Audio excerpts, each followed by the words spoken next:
Yesterday, we've already concluded the teachings on the path of mediocre beings, and we have already finished the path of the inferior beings, and today we're going to talk about the path of great beings. There are 3 points that demonstrate the path of great beings, wherein liberation from the extremes of existence and peace occurs through meditating on unity of emptiness and compassion, which then has 3 parts. The first one, intention, setting one's mind up on supreme enlightenment. 2, the application, cultivating the 2 kinds of bodhicitta, and the 3, training in disciplines of the first 2. In the shloka, it says, when all our mothers who have cherished us since beginningless time are suffering, of what use then is our own happiness? Therefore, it is the practice of bodhisattvas to engender the mind of enlightenment for the sake of liberating sentient beings beyond limit. Since beginningless existence, all the 6 classes of sentient beings, my kind old mothers, have intense, boundless love and cherished me even more than their own lives. With immense kindness, they brought me up again and again. When each and every one of them is tormented by the usual sufferings of samsara, and in particular by the strong and the long-lasting agonies of the lower realms, what use is it if I, without giving them any thought whatsoever, pursue the happiness of highest realm for my own benefit, and in addition pursue liberation such as that of arhat level of Pratika Buddhas or of Shravakas? Now, this part further explains the shlokas, and then later he will explain further with quoting the great masters of the past. He continued to say that pursuing my own peace and happiness without striving for a method to make all my mothers happy is extremely shameful and is an object of reproach by all the noble beings. It is the most vile deviation from the path of the great vehicle. For these reasons, in order to make limitless sentient beings attain enlightenment, thereby liberating them from cyclic existence, one thinks, just as all Buddhas and Bodhisattvas of the past engendered bodhicitta, I will also engender the mind as set up on supreme enlightenment. To arouse the mind of enlightenment after developing loving compassion is the manner of practice whereby all bodhisattvas engendered. All bodhisattvas generate the resolve towards a great enlightenment.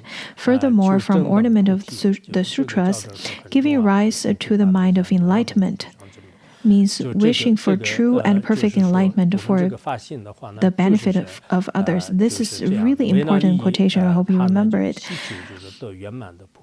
To apply oneself to the pursuit of that which is to be attained, perfect enlightenment for the benefit of others, is the essence of arousing the mind of enlightenment of great vehicle.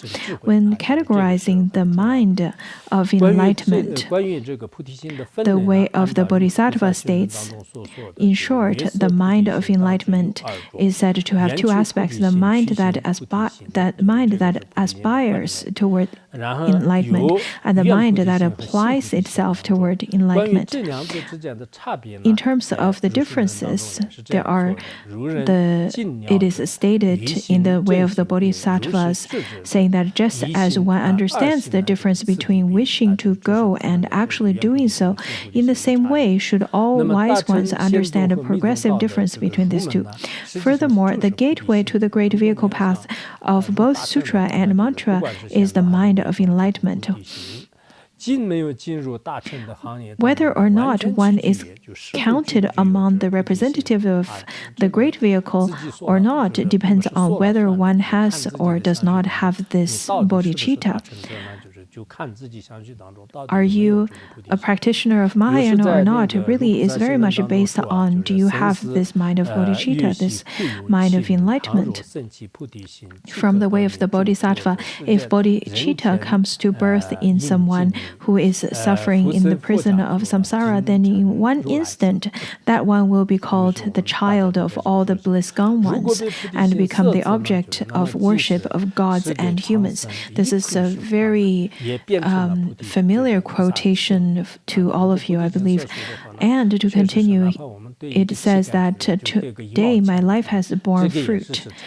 This human existence has been well assumed. I have been born into the family of the Buddhas and become a child of the enlightened ones. If embraced by the mind of enlightenment, merely offering a morsel of food to an animal will become an aspect of Bodhisattva activity. Even if you were to give 1 cent to a beggar, even if you were to sweep floors for the Sangha, all of those would be all of those could be the cause of enlightenment if you were to carry those actions out of bodhicitta. You can just make a very quick aspiration. Just remind yourself very quickly for as short as a few seconds.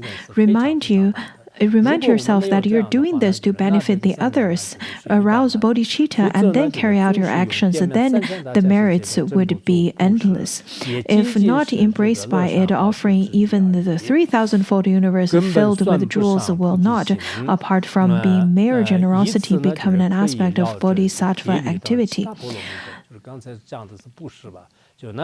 This should also be understood as applicable to discipline and other paramitas.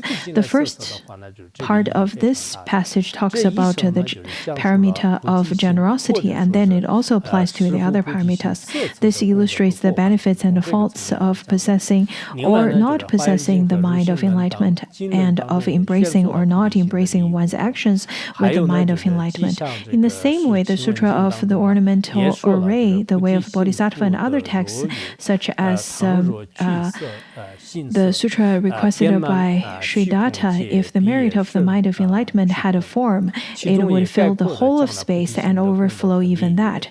These express the benefit in summary. What is the essence of the path of great vehicle that brings about the attainment of liberation?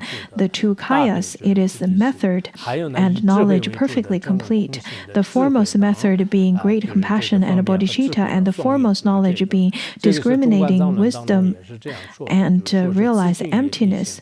Essence of the middle way rights or states ornamented by love, compassion, and great knowledge. The seed of enlightenment is bodhicitta. Therefore, a learned one never abandoned that. We'll stop here today. Never abandons that. A learned one never abandons that. Sonam dai tamche zoba nya tomna nibe jana panshi jirga nanche ralong cheba chubum solen jova sho